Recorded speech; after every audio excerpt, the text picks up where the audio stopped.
From The National, this is Trending Middle East. I'm Yasmin Al-Taji. It's Tuesday, September 2nd. Here are today's headlines. Landmarks in Mosul, Iraq, destroyed by ISIS, are back to life. That's thanks to a UAE-led project that restored historic landmarks and erased some of the last remnants of ISIS destruction. It was a 7-year project that took place in the 2,500-year-old Iraqi city. It saw the reconstruction of Al-Nouri Mosque and its leaning minaret, along with the churches of Our Lady of the Hour Convent and Al-Tahira. The completion of the project was announced in a ceremony in the centuries-old mosque on Monday. It was attended by Iraqi Prime Minister Mohammed Shia al-Sudani, the UAE's Minister of Culture Sheikh Salim bin Khalid al-Qasimi, and Minister of State at the Ministry of Foreign Affairs Noura Al-Kaabi. UNESCO representatives and UN Special Envoy Mohammed al-Hassan were also in attendance. The National's editor-in-chief Mina Al-Oraibi was at the ceremony in Mosul. Here she is with more.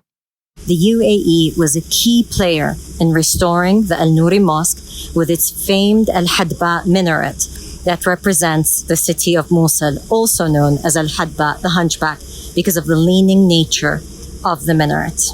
Noura Al-Kaabi, along with His Excellency Salim al-Qasimi, the Minister of Culture of the UAE, led a delegation that visited Mosul for the first time. The significance is huge. To have a female speak at the podium in the reopening of the mosque after ISIS had tried to eliminate women from public life altogether. The UAE funded UNESCO in a $50.4 million initiative driven by its Ministry of Culture. It's part of a total of $115 million mobilized for the project. Here is Minister of State Noura Al-Kaabi speaking with The National. When the president instructed us in 2018 to fly to Baghdad and sign an MOU between us and between the Ministry of Culture and UNESCO, he didn't want us to waste time. He wanted the culture of life, the culture of hope to defeat the culture of death that Daesh wanted to spread in this region. Rescue missions are underway in Afghanistan after an earthquake devastated parts of the country. A 6.0 magnitude earthquake killed at least 800 people and injured more than 2,500. That's according to a Taliban government spokesman speaking on Monday. The earthquake hit about 27 kilometers from Jalalabad at about midnight local time. It destroyed numerous villages and surrounding districts. Jalalabad is a bustling trade city and key border crossing between Afghanistan and Pakistan.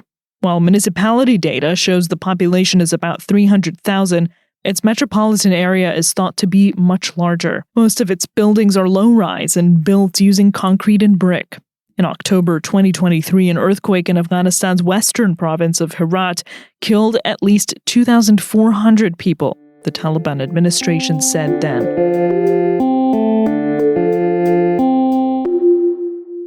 Columbia University's former president, Minouche Shafik, has a new job, this time in the UK government.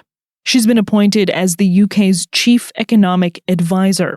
It's a move by Prime Minister Keir Starmer as he attempts to relaunch his troubled government. His Labour Party is suffering in the polls, and the British economy stuttering as well. So Starmer has put in place Shafik as a key advisor to remedy the situation. But the move has already attracted criticism, with Shafik's reputation heavily damaged from her handling of the pro-Palestinian student protests last year at Columbia. The National's Thomas Harding reports from Parliament. It is the start of a new term in the British government, and beleaguered British Prime Minister Keir Starmer is trying to kickstart his stumbling government with new appointments. Now, it was Miss Shafik, who as president of Columbia University, was in charge when the pro-Palestinian protests at Columbia got out of control and sparked a crisis across America. On campus, she, as I said, ended up resigning, and that has left a bit of a few misgivings amongst Labour MPs who have told The National that if things go wrong, it will inevitably bring the focus on her mishandling of the Colombia protests. Shafik resigned in August last year following months of criticism for her handling of the Palestine protests on Columbia's campus. The combination of calling in the New York Police Department to encampments twice, requesting a police presence for the end of the school year, and canceling the main graduation ceremony were part of her legacy that she discussed on departure. Keir Starmer has also found yet another personality from the Tony Blair era, a PR specialist called Tim Allen, who was former Labour leader's director of communications in the 90s, to come on board and give his media strategy in number 10 a real shake-up for Mr. Starmer.